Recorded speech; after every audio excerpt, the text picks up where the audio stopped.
रामायण की कहानी। भगवान राम की मृत्यु। धरती पर भगवान राम ने अपने सारे काम कर लिए थे, अब उनकी मृत्यु का वक्त सामने आ गया था। ऐसे में यमराज ने एक साधु का रूप लिया और राम के नगर पहुंच गए।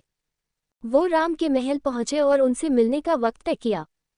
फिर वो श्री राम से मिले और उन्होंने उनके बीच होने वाली बातों को सबसे छुपाकर रखने की शर्त रखी। साथ ही यह भी कहा कि अगर हम दोनों की बातों के बीच कोई भी आएगा तो दरवाजे पर खड़े द्वारक्षक को मृत्युदंड यानी मरना पड़ेगा दिया जाएगा। श्री राम ने साधु रूप धारण किए यमराज की बात मान ली और हनुमान जी के न रहने के कारण राम ने भाई लक्ष्मण को द्वारपाल बना दिया। फिर यमराज अपने असली रूप में आए और बोले, भगवान आपका पृथ्वी पर जीवन पूरा हो चुका है, अब आपका अपने लोक लौटने का वक्त आ गया है। यमराज और भगवान राम के बीच बातचीत चल ही रही थी कि उसी वक्त दरवाजे पर ऋषि दुर्वासा पहुंच गए। उन्होंने लक्ष्मण को दरवाजे से हटने को कहा और अंदर जाने की जिद पर अड़ गए। लक्ष्मण ने मना किया तो वह श्री राम को श्राप देने की बात करने लगे। लक्ष्मण काफी परेशान हो गए। अगर श्री राम की बात नहीं मानी तो उन्हें मरना होगा और अगर ऋषि की बात नहीं मानी तो श्री राम को श्राप लगेगा। इस स्थिति में उन्होंने एक मुश्किल फैसला लिया और ऋषि को अंदर जाने दिया।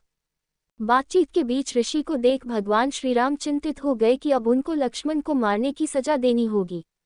ऐसे में भगवान राम ने लक्ष्मण को नगर से निकाल दिया। लक्ष्मण ने अपने भाई के वादे को निभाने के लिए सरयू नदी में जाकर जल समाधि डूब गए ली। लक्ष्मण के बारे में जानने के बाद राम बहुत दुखी हुए। फिर भगवान श्री राम ने भी जल समाधि लेने का फैसला किया। श्री राम भी सरयू नदी में जल समाधि लेने के निकल पड़े। उस वक्त वहां भरत, शत्रुघ्न, हनुमान, सुग्रीव और जामवंत भी मौजूद थे। देखते ही देखते भगवान श्री राम सरयू नदी में समा गए। कुछ ही देर बाद नदी के अंदर से भगवान अपने विष्णु रूप में सबके सामने प्रकट हुए। उन्होंने अपने भक्तों समेत वहां मौजूद हर किसी को दर्शन दिए।